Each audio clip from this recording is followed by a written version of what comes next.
Hey y'all, welcome back to the channel. This here's Portie's Garage. On today's episode, we got T-Dog's F-150 here and we got an upgrade.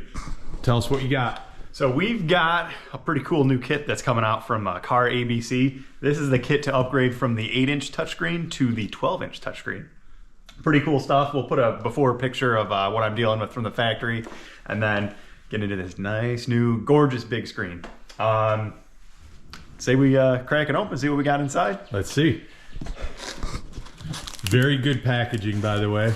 Yeah, it has these corner pieces on all the sides just so nothing gets damaged and root or anything. Ooh. So here we have up top, here's the screen.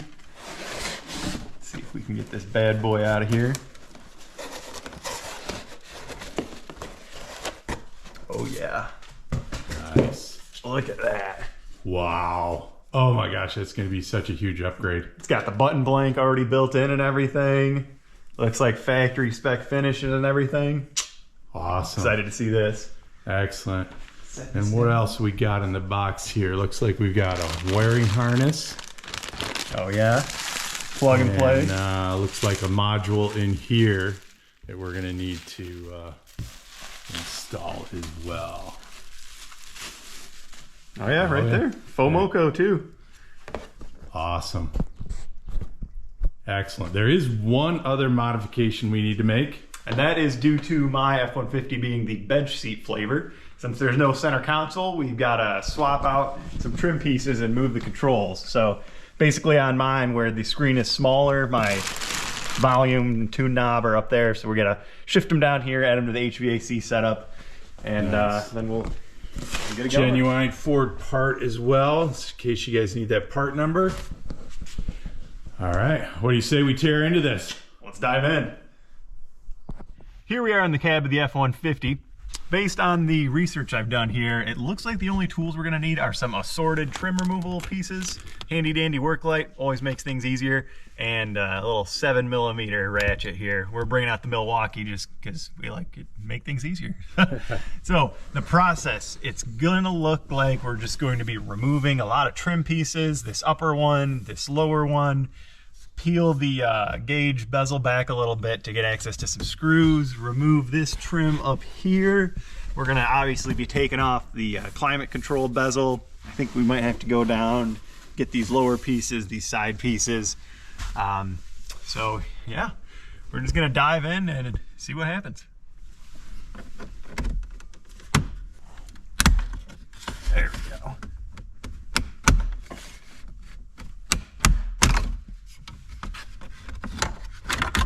Let's get this guy open. Woo. So here's what we're looking at, just some little speed clips or whatever these are called. Pull straight off. Start here in the middle, I guess.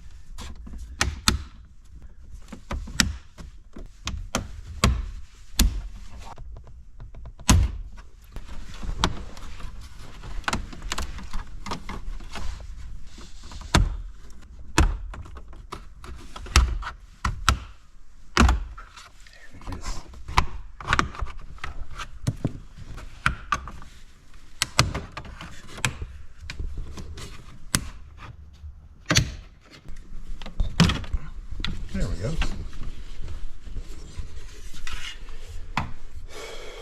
All along here. Very delicate piece, be careful.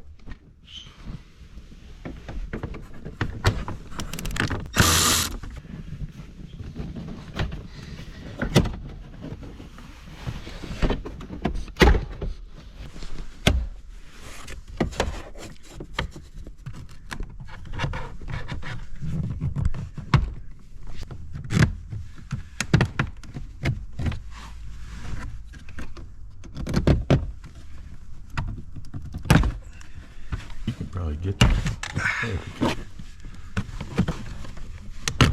There we go. All right.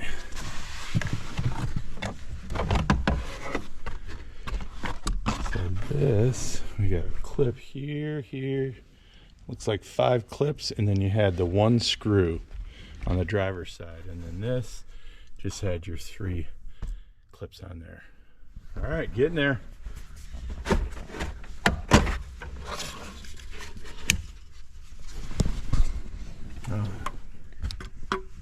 Pretty easy. Yeah. All right, let's do this other side. Spring loaded. There we go. 2, 3, 4, 5. Sweet. I think that's all the trim off. Now I think we got to start taking screws. Moving on to the HVAC bracket trim piece. Turns out my research did fail me because we do have 2 10mm bolts. They're just flanking each other on either side. And then we've got our 4 7mm, and there should be 2 clips somewhere around in here. So undo the fasteners, unclip it, and then we'll just start unplugging all of our little electronics.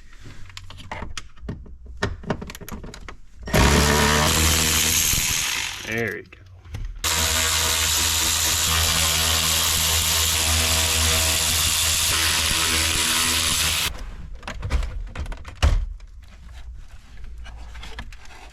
There we go.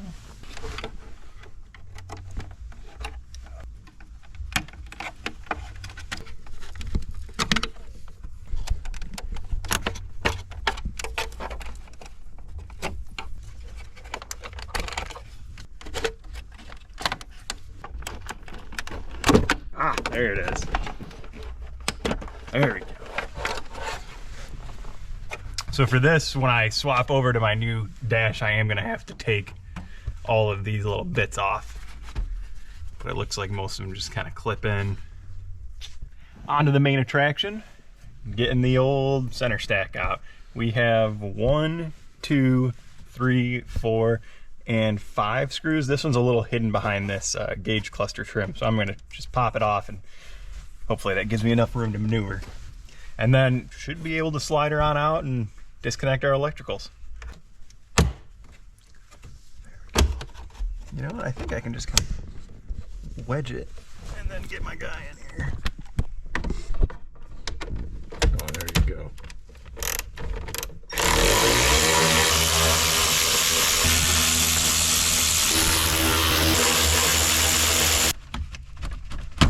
There we go. There we go. It always scares me. I think I gotta unplug my plugs first.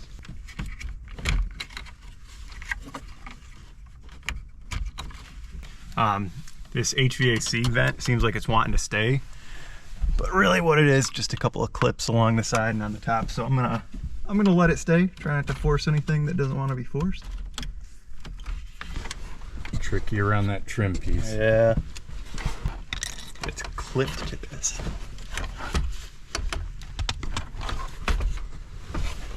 See? Oh. There you go. Oh, That'll now be we got fun to put on.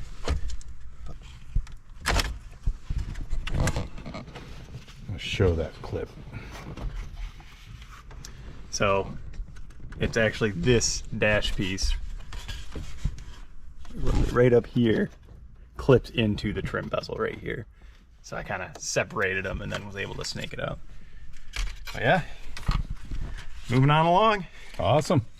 Next, I think we're gonna start pulling some electronics. And actually, looks like it might not be that bad. Awesome. Moving on to the screen.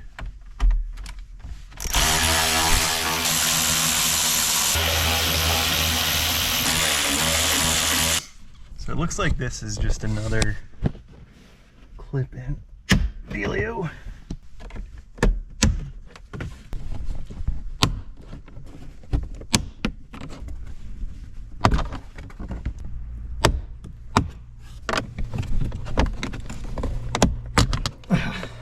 There's 8 clips. I don't know why these ones are extra strength. I think I can get them out with just this amount of separation. This is where the extensions come in handy. Let's hold the screen.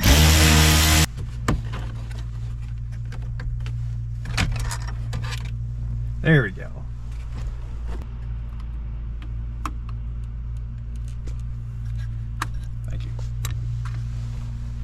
Screen's out. All right, we are looking pretty disassembled. Next step, we're gonna have to start moving some buttons over to our new trim pieces. And one thing I did want to point out, thanks again to CarABC. I mean, this plastic's like the same sheen as factory. It's totally gonna fit and look awesome in the car. So 100% OEM. let's start with the lower HVAC controls. These are bolted in. It actually ended up being a 6mm, so my research was not nearly thorough enough.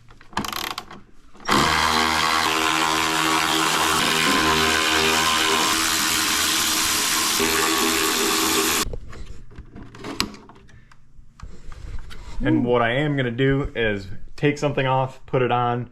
That way, you know, I don't mix up my buttons, put anything in the wrong spot. Just less variables.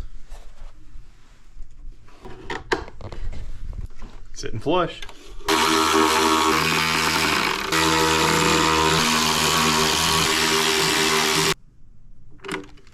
Just double check everything's sitting flush.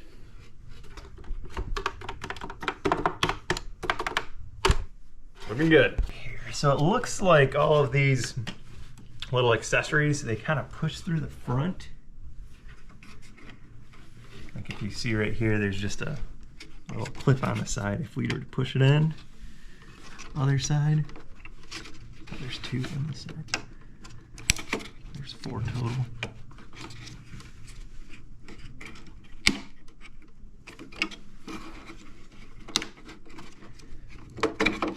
Which will just slide through.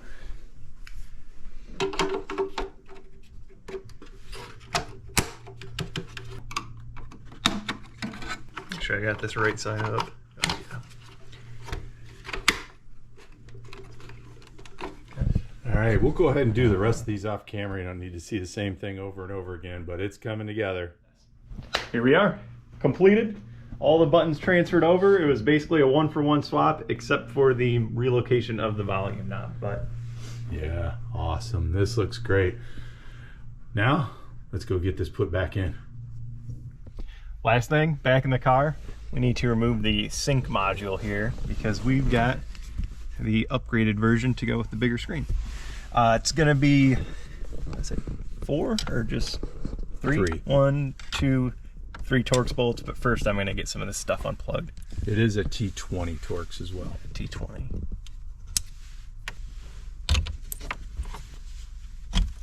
There we go.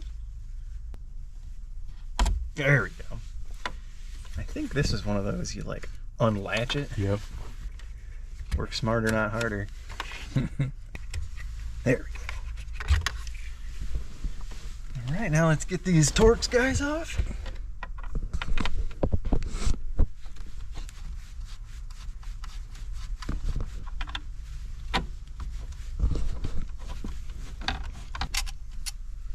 There we are.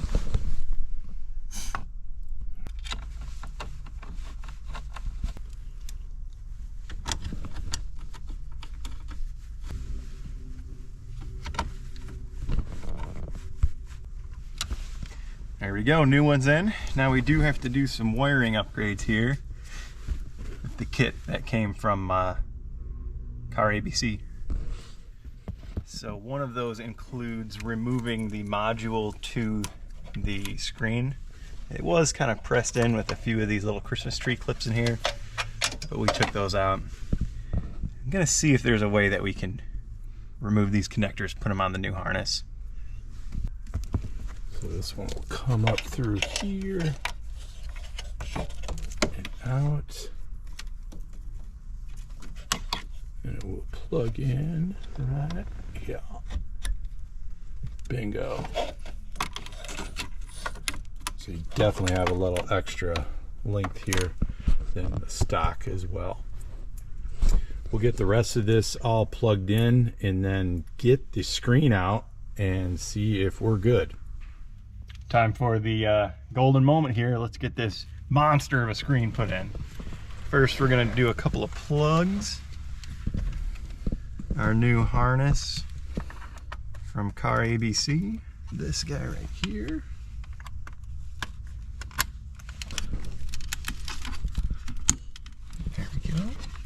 we've got 2 plugs up top, so we've got green goes to green. And black goes to black. And then now I'm gonna kind of do what I did before and try to snake it in underneath this trim piece.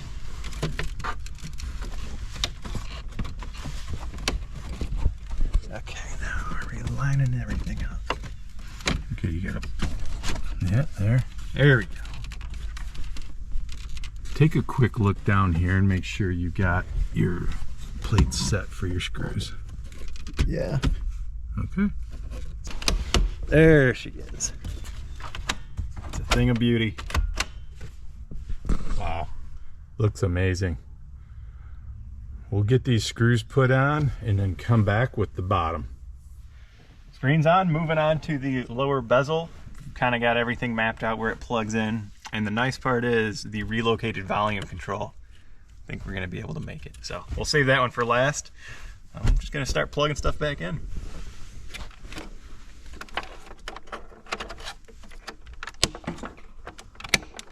Battery.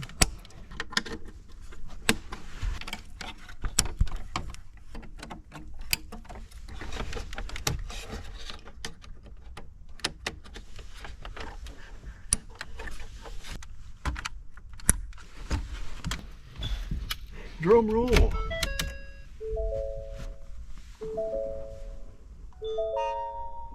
Ooh. You now have a Raptor.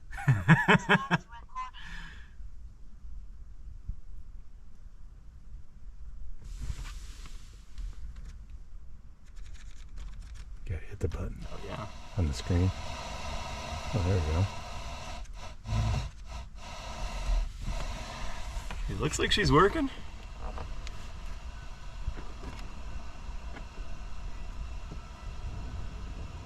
All right, we have our test. We are good to go.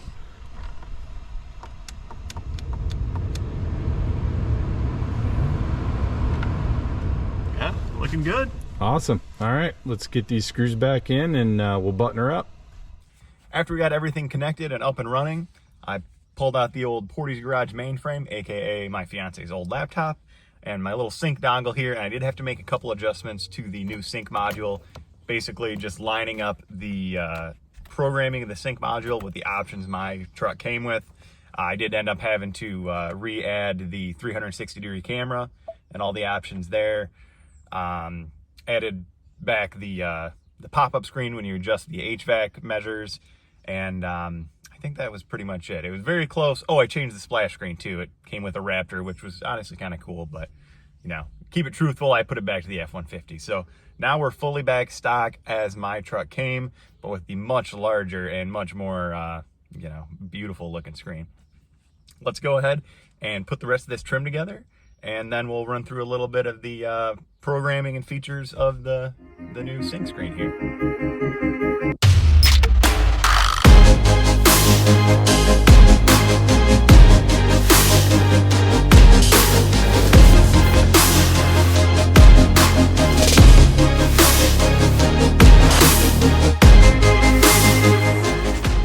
Voila! And just look at it. It looks completely bone stock, with the exception of big, beautiful screen. You'd guess that the car came with this installed from the factory. First things first, let's go ahead and get connected to Bluetooth. It's going to be the exact same as you would do it getting this vehicle from brand new from a dealership. We're going to go settings, add phone. Search for your vehicle on your device and select it once it is found. I've got my Bluetooth menu open up here.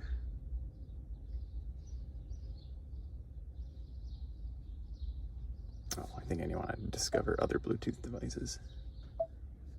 There we go.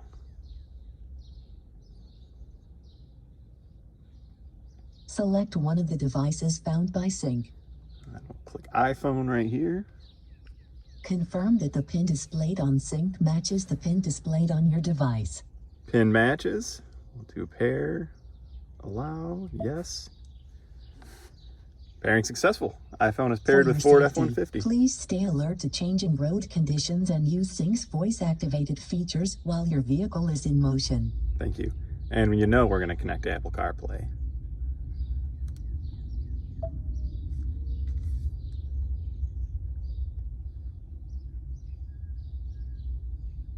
And bam, there we go. Up and running. Now we can run through a little functionality. Again, it's going to be just like as this had come from the factory. So we've got our Apple CarPlay, you know, maps, everything there. Audio, AM, FM, navigation. My vehicle does not have navigation, but it's a nice option there. We've got our apps. You know, if I had an Android, we could do Android Auto. Settings, again, we've got all of our factory settings. Sound, you can do the balance and the fade. Set it where you want it. Speed compensated volume, tone settings, surround mode, a little bit of everything here. Display, you know, we can put the calm screen on if we really want to. Features, we can run through the features, our assistance, the owner's manual. It's all in here. It's really truly just exactly how this would come stock from the factory, except now I've got the upgraded large version here, and it is a sight to see. What a beautiful thing. And that's it. What a quick, easy, simple install. Everything was more or less factory, the same, plug and play. Really super easy stuff. It works great, and it's awesome having that big old screen in the cab of the truck now. Thank you, CarABC, for the upgrade for T-Dog's F-150. We'll catch you guys on the next one.